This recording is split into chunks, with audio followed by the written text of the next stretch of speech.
Welcome to the Zen Stoic Path. On this special segment of our episodes, we go into the Liberated Life interviews. Now, Zen Stoic is a philosophy that aims at creating liberation, but it itself is not liberation. It is merely a vehicle to get there. And just like the Buddha said, a finger pointing at the moon is not the moon. And on these episodes, we go beyond the bounds of Zen Stoic philosophy and interview people from all different walks of life on what it means to live a liberated life. On this segment of the Liberated Life interviews, I have the great pleasure of interviewing my dear friend, Stuart Sovatsky. Stuart has been a practitioner of Kundalini Yoga for over 24 years and is the director of 2 psychotherapy clinics in the San Francisco Bay Area. He is a former presenter at the World Congress on Sexology in India and the International Kundalini Research Network. He teaches at JFK University and the California Institute of Integral Studies. This episode is packed with profound wisdom and success stories of Stuart's work over the last 50 years, where he's been able to help juvenile delinquents turn their lives around. He's been able to help families come together, save marriages, help couples to start beautiful families, and ultimately help people go beyond just solving their problems and into creating a beautiful and compelling future. We take a deep dive on the power of gratitude and how it is able to help us shape our lives for the better. Stuart also takes us through a deep dive of admiration therapy and how he's used it to turn the lives of people around and prevent them from going to prison, even people who were so close to ruining their lives by doing heinous acts. Stuart was able to not just get them to refrain from those acts, but to completely turn their lives around and transform into these beautiful experiences. And lastly, Stuart gets into some really interesting visionary solutions that he believes could help us solve some of the big problems that we have today in our society. It was an incredibly enjoyable experience to interview Stuart, and I'm very grateful for my friendship with him. This is truly a special episode of the Zen Stoic Path. Enjoy. Okay, Stuart. So before we actually jumped on air, we were discussing ethics and how ethics are an integral piece towards living a liberated life. And you had some really interesting things to say about that. So I'm curious, like, what is your view on that and how it fits into one's liberation? Are we recording yet? Yes, we are. Okay. Yeah. What I think is we have words like integrity, which have become part of the everyday vocabulary of a path that uses everyday life as a path to enlightenment. So integrity means you're living consistent with your values. In terms of success, we've seen how values can be either helpful or people lose touch with their values. And then years later, they realize they wish that they hadn't made certain mistakes, mainly with pleasure and often with money and contractual agreements. That's where business, I think, has its challenge, is staying true no matter how a business is going. And I have my principles. I'll just introduce one that I learned or I taught myself, which is friendship was more important than its outcomes. I would go into, I did, my biggest business project was this $34 million green build before there was green in the late 1990s. And I went into it thinking, I want my partner and I to be friends no matter what. And that really guided me to helping our organization go well. Because the temptations in a big project like that, where money's going back and forth and green, nobody knew what it was. So the banks were turning us down and we couldn't find properties, and a lot of frustrations, was this ethic of friendship that was going to prevail. And that kept the interactions I had with my colleagues, and they may not have had this ethic. They had lawyers, they were trying to sue each other all along. And it was a mess, as some of these projects can be that are ahead of their times. There's no track record how this is going to go. Now, of course, everybody loves green and it's a high premium. But back then, so what am I getting at is, this staying true to the value of friendship in business, to me, it's just one example of integrity where you're balancing, we want to be successful, but not at the cost of friendship. And somehow the project is completely built. Green City Lofts exist, 70,000 square feet, state of the art. It's just a little example of what I meant by integrity and ethic. I love that example, especially because I feel like a lot of us, we get lost in our abstractions of what we consider to be success or valuable in our lives. And sometimes business success is one of those, well, at least one of those that's definitely very prevalent here in North America, and I'm sure all over the world. And what you're saying reminds me of something that Seneca actually wrote, where he talked about the only reason that you should want to be friends with someone is a mutual proclivity towards one another. And everything beyond that, and I'm paraphrasing, but everything beyond that is really a bonus. It's not the heart and soul of the friendship. And what's interesting is I actually began this podcast, like in some of the first earlier episodes, talking about friendship and talking about how when it comes to matters of business and friendship, that it's important to not try to buy yourself points in friendship through business and not try to buy yourself points in business through friendship, because then we start to muddy the waters, and the convolution there makes it difficult to know where the relationship stands between the two of you. So I love that you went in very intentionally, very sincerely to say, no matter what, we're going to stay friends. So it guided your decision. So if there's a decision that fulfilled maybe a temptation towards greed, it was overruled by the decision to remain friends no matter what. Correct. Yeah. And there were times where, like what you're saying, the proclivities were pretty minimal because it was so tense. It was never that mood where, fuck, if I use the F word. Oh, no, you can say whatever we want. Okay, just fuck this. I'm out of here. No, it was to be first things first. Yeah, so it was definitely tested in the real world. One example, but that was only one of my projects. My main work area was in mental health. And the story that I wanted to tell you about proceeding ethically had to do with a profiled shooter. And I bring it up because it's obviously been in the news the last more than 10 years of people who make claims publicly that they're going to kill other people. Mm-hmm. And then what do we do about it? And with younger people, not enough is done. And then some few, probably among the many who say crazy things, will actually do it. Mm-hmm. And they make the headlines. And then we wonder, how did this ever happen? Yes. So back around 2015, I had a referral about someone who had made comments that he hoped somebody would come into his house so he could shoot them. Mm. And he did it in a mental health setting. So that was red flags, as we call it. And I was called in to consult or intervene. And my ethic was based in having worked in the prison system about 25 or 30 years ago, that if we call the police, the probabilities of him becoming a shooter go way up.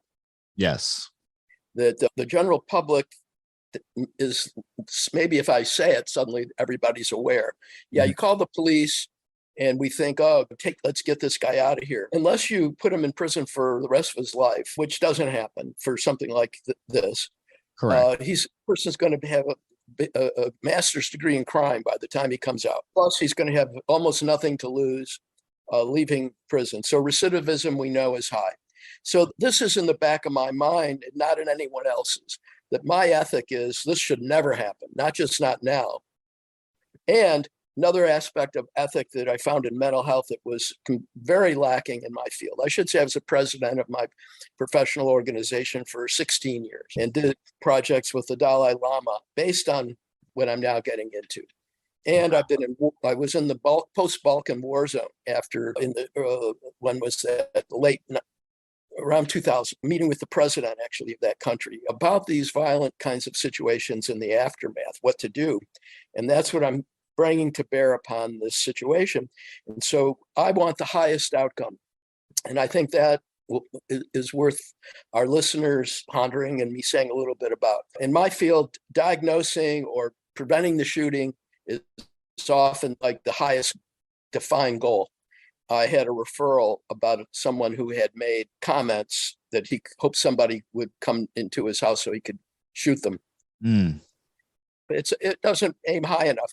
And what I saw over and over again is that there's an irony or a paradox. The higher your goal, you aim your goal, the easier it is to accomplish. So with the building project, we could have done a $5 million green build of a couple houses or something. But we didn't have the funding. When you do 35 million, you attract a lot of attention, a lot of interest. So that's where I learned, in many other areas. So in this shooting situation, my goal was this person and I are going to end up friends. His life is going to blossom in his field of profession. And the whole community around, who he completely scared the wits out of with this comment, are going to appreciate him. But it's going to take probably a year or two, but that's the North Star that will guide me. And what happened was one of the hardest interventions I had, because the stakes were so high. How do I know he isn't going to shoot somebody? Everybody around me believed he might. They wanted him fired. They wanted the police called in. They wanted me fired once they saw that I wasn't going to fire this person, that I was going to see it through. And I couldn't tell them what I just told you, because I feared that they would think I had my head in the cloud. And I didn't. Yeah, it sounds like that. If somebody's not appreciating that whole notion of not just going to par, but going beyond what the standard, or at least the minimum viable acceptable outcome would be. It's really interesting. I have a metaphor on that when you're done with this story that I'd love to share. Sure. I'd love to hear it. Yeah. Just to cut to the chase, it was about 20 or something sessions, and I had to monitor this person every day with other helpers that were watching in and being sure that he was staying basically sane and not impulsive, and manage the staff, which was 9 people of this agency, and then 6 board members who also wanted me fired. So it was very stoic. I really couldn't tell anyone my plan, because I thought that I just wanted to stay focused. A year later, during which those 20 sessions, I was mainly praising this guy and guiding him, that he had a life worth living. And I never talked about the gun comment. I didn't want him to feel pressured by me or intimidated. But that was the point. Because once you start talking about it, you just sound like another police officer. And yeah, I can call the police anytime I want. There's no restriction on me. But I just built in his mind, it's easy to do, that he has a life worth living, and he has a life worth not getting it lost in prison. But I never talked about that. I just talked about his aspirations. But about a year into it, when the timing for other reasons came about, I said, you know why we were meeting? And he said, not exactly. Was it that gun comment I made? And I said, yeah. And I thanked him for trusting me for the whole year, because he gave me a chance to protect his life. And I said, yeah, look at the life you have. It's not worth getting messed up. And I said, I used to work in the prisons, and people in there are like, they're not that different than us. It's not a Hollywood movie. They're very tragically did a mistake. And he burst into tears. Wow. And he said, you mean if I had done something like hurt somebody for any reason, it would be like hurting just another human being? And I said, yeah. And he was a big guy. He was probably 180 range weight, big Midwestern guy. And he was weeping in my office. And then I was able to say, I don't think you're ever going to hurt anybody. And now it's been 6 years, and I am his friend. And that's quite a transformation. The agency that was really one of the staffs, actually, they were so angry, spittle came out of their mouth onto my face when they were so frustrated with me. So it was extremely difficult. But at the end, a year after he's gone, they gave me an award. There's a plaque in the office. I was flown to Italy to present on this case because it was such a dramatic turnabout. Harvard University Press got interested. They had an open file on my book on this case. But now you get the full picture. It was by aiming high and sustaining it, and when the timing was right, that I could make a statement that got to his heart, and it all turned out well. That's beautiful. That's an amazing transformation. And it reminds me of so many things. One notion that I've been learning about recently as I pursue goals in my own business is this idea that big goals and small goals are just as difficult to achieve. So you might as well go for something bigger, because you're going to put in the same amount of effort that you do, because it's your time and it's your energy. So relatively speaking, it's the same thing to you. It just mentally, what do you allow yourself to be capable of, and how far do you allow yourself to stretch? So I think that's a really interesting concept. The other thing that I think is really interesting here is that whole idea of not just stopping at where you need to be when it comes to this idea of what's the problem you want to solve or what's the solution. Just getting to the minimum viable solution is not really enough. It reminds me of something that you and I both share, which is a background in wrestling. If you take a double leg shot on somebody and you stop like right in front of them instead of trying to shoot through them, you're going to get sprawled on. You're never going to actually execute the takedown. So it's really interesting how we have these metaphors woven into our lives and just the things that we do. I think about the same thing in martial arts. You don't just, if we're breaking a board, let's say, you don't just stop at the board, you go right through it. So it's interesting how just by having that intention, what you're projecting onto him is actually empowering for his own blossoming and awakening and widening of his perspective. I've been playing with this concept a lot recently of perception is projection, right? You and I have a mutual friend, or two mutual friends, Scott and Joni, that they teach NLP, and I've been assisting in them. And we talk about this idea of perception is projection and how we only see in the world what exists within us. But at the same time, like as coaches to client relationships, the client will not achieve if we as the coaches don't believe that they can get the goals that they've set, because we will coach them within the boundaries of that limitation. So it's really fascinating how you were able to use this and not at all focus on the problem, but be completely focused on the solution. This whole idea of bringing the focus back, because the mind is not going to see negations or negatives. Like, I don't want him to shoot. And it's like you're projecting shooting into his reality. So it's incredibly fascinating how you did that. Yeah, it reminds me when you talk about, it doesn't matter what the scale of your goal, it can be very small increments.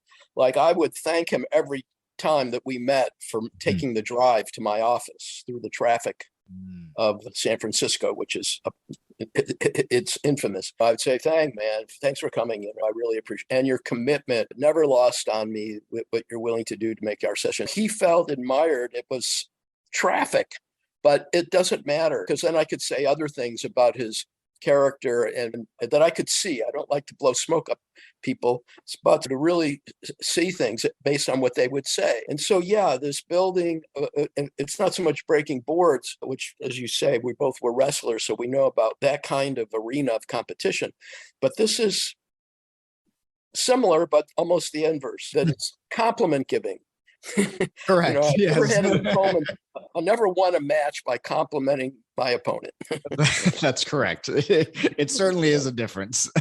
Yes, but this is my method. My method was, we want to bring the best out in people, not just not project the minimal or negatives, but bring out the best. And admiration, gratitude would start to bring out certain looks and hopes and dreams, much more than if you keep talking like this, you're going to get arrested.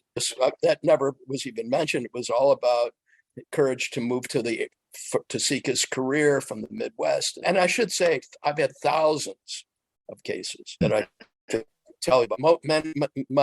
Most of them were marriage counseling situations or suicide. This homicidal situation, there's only a few where I had something where other people could be killed. Usually it's the hand someone want to kill themselves, or they found an affair in their marriage and now they want out. The love behind it is going to go away, and we're going to have you become a loving couple for the rest of your life, and your kids won't be split up going from one house to the other just because this bad thing happened. We're going to learn and grow. That was the marriage vow, till death do you part, for better or worse. So you can hear I can speak very fluently about this kind of goal with this other category of problems, which is more love focused. There's no weaponry. It's just I love that. That's fascinating that you state that in the beginning, I'm sure internally as well as externally to the people that you're working with. And I realize that we're talking about a lot of these stories of your work, and I'm wondering if you could share a little bit about your background and how you got into the work that you do and what's next for you at this point in your life. My background was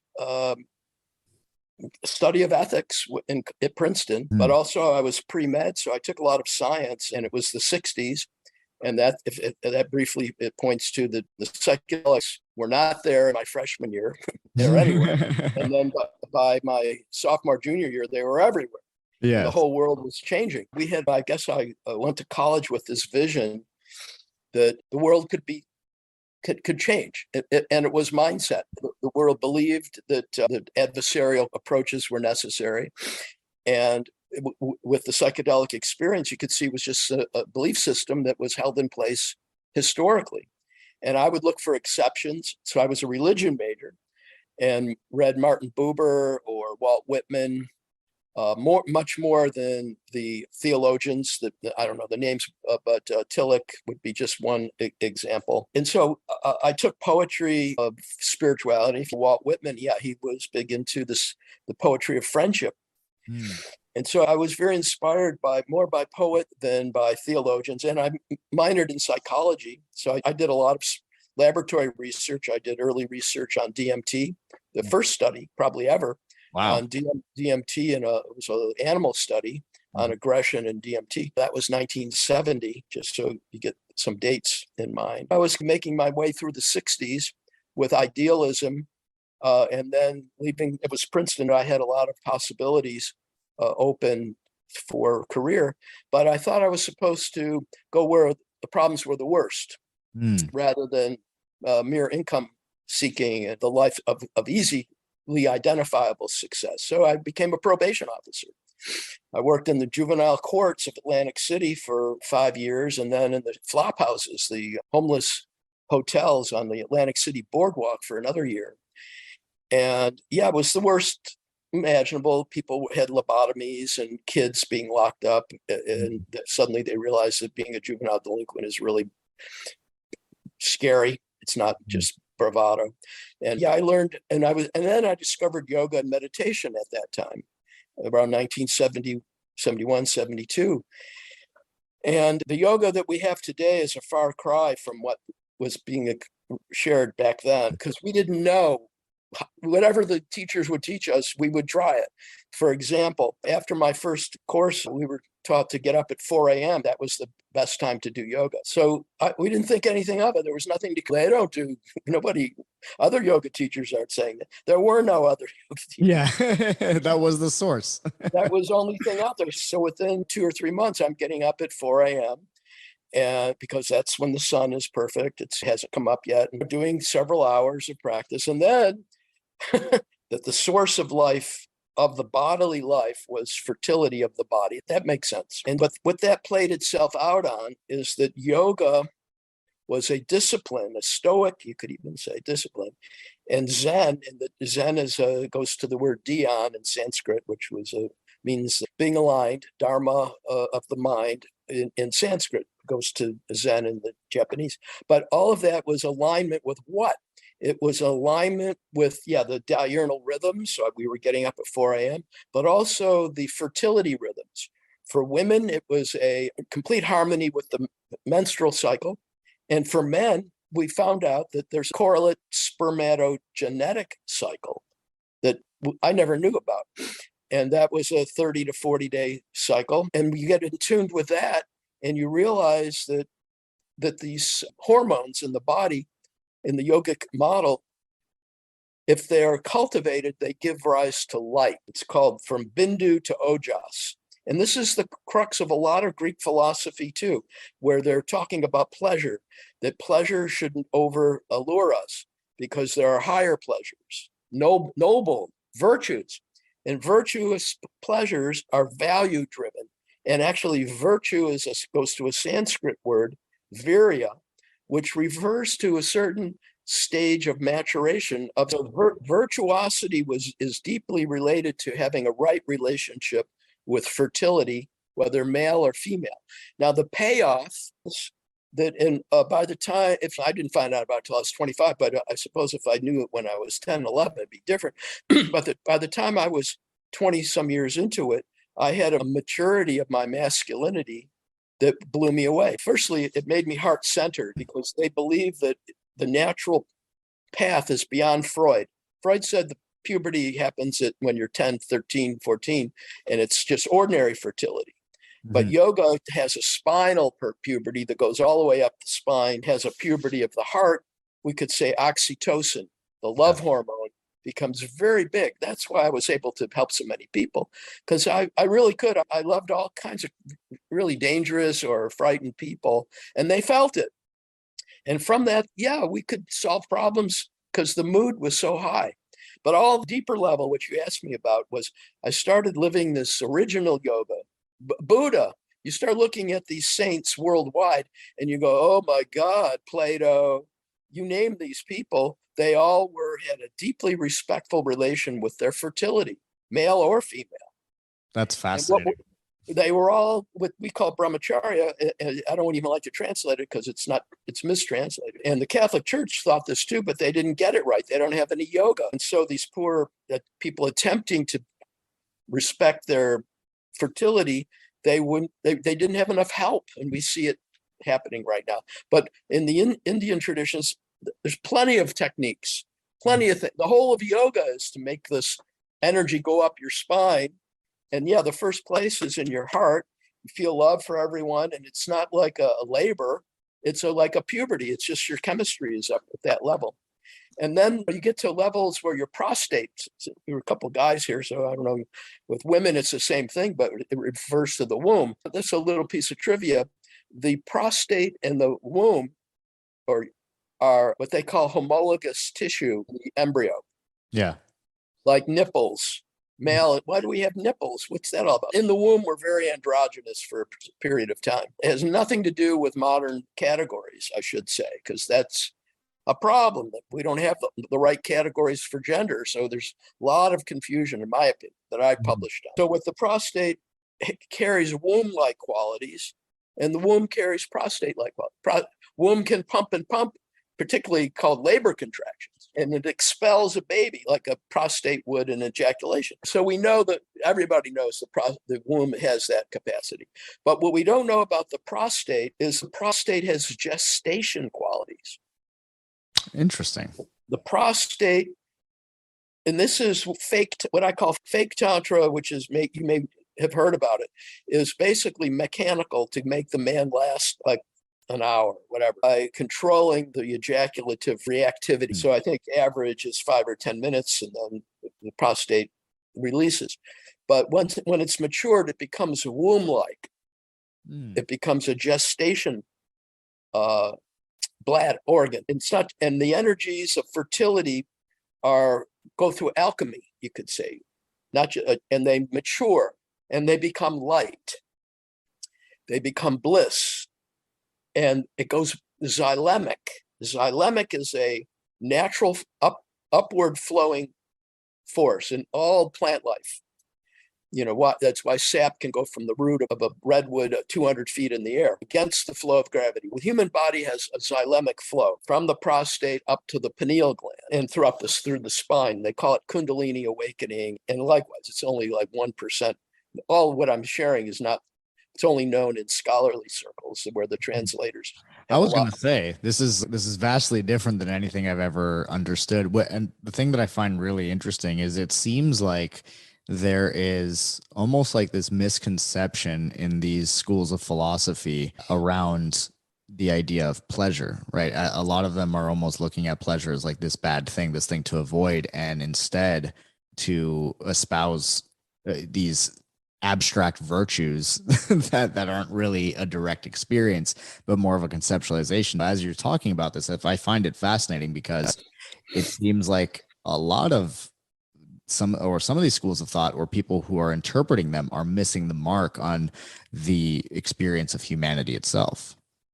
Yeah. When you get into the teachings on pleasure, because you can go sideways easily. Most of what I'm sharing with you is in the oral tradition and guarded with vows of secrecy. That's what happened to Tantra, is people started teaching, how to not come for an hour. And you started developing egomaniacs that had proficiency, but they couldn't marry and have children and learn how to love till death do you part. They were jumping around. So it was not much of a maturation. It was just a mechanistic skill. So what I'm talking about, would be for people who are ready to embrace the whole life. So if you're going to have pleasure states that last many hours, and plus it's going to create another realm, which is an ejaculation from the hypothalamus, which that's no yoga teacher knows about it, but no one could debate the opposite of which I just said. The scholars all know it. talking about. So there's a gap there between the 20 million people doing yoga and all the scholars that now are starting to translate the full path. But back to the pleasure is, during this maturation, which includes pleasure, not just stern, valorous life. That's right. Just it seems overly serious. And it's one of the reasons why I added Zen to the Zen Stoic, is because to me, Stoicism, as it's taught or as it's interpreted, seems excessively serious. It's not, there's no injections of humor or talking about joy in the same way that we're discussing it today. So I felt Zen has an element of looseness on that seriousness. It transcends the boundaries of just logic and rationality. So I'm glad that we're having this conversation. Yes, I can, try to round it out and say, Lila is the yogic term. And that's where, play. In other words, if you saw the sessions I did with that shooter guy, we were mainly being very playful. Oh, perfect. And, Yeah. and with these couples coming in to be very lighthearted, sets a tone that this is going to be easy. Mm-hmm. If I come in, oh my God, this is horrible. That's empathy that I don't empathize with the horror or the anguish around people. I can empathize enough that they feel I understand. But then I start saying, what do you love about each other? Or in the midst of a divorce, I'll say, I'm just curious. I'm being very playful myself. I'm just saying, I just wanted to find out about how did you meet? I know you're in a divorce right now, but how did you guys meet? And I found out that play or playing around, you could even say, with my role, which my colleagues would never do. And I'm talking tens of thousands. I was the president of the organization. I would say the stuff like right now we're getting into is the method, we call it trickster or playful.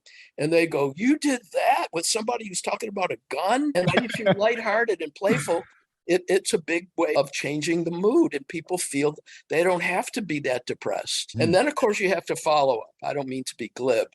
You have to follow up with the issues of a relationship or the lack, like with coaching.